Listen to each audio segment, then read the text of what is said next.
జూలకంటి రంగారెడ్డి గారు, ఉమ్మడి నర్సయ్య గారు, మధు గారు, భూపాల్ గారు, మిగతా సింగరేణి కార్మిక నాయకులందరికీ సూర్య.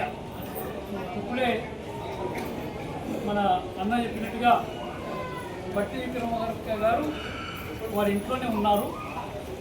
వారిని కలిసేంత వరకు కూర్చొని మీ సమస్యలన్నీ మీరు ఇచ్చినటువంటి వినతి పత్రం వారికి ఇచ్చి మీకు జీతాలు పెంచాలని, మిగతా వసతులు పెంచాలని వారిని కోరడం జరిగినది.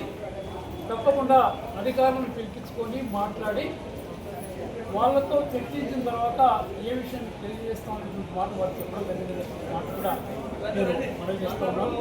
అందుకని పెద్దలు జూలకంటి రంగారెడ్డి గారు కానీ ఉమ్మడి నర్సయ్య గారు కూడా అందుబాటులోకి రావడం ఈరోజు చాలా పెద్ద ఎత్తున మీ సమస్యని వారు కూడా మంత్రి గారిని వివరించడం జరిగిందని తప్పకుండా మనకు అనుకూలమైనటువంటి సమాధానం వస్తున్నటువంటి ఆశాభావంతో మేము కూడా ఉన్నామనేటువంటి మాట నేను మనవి చేస్తూ, నేను మీ అందరూ అనుమతిస్తే లోపలికి పోయి నా పని నేను తీసుకుంటాను. ఇప్పుడు అన్న ఇద్దరు మాట్లాడతారు రంగారెడ్డి గారు.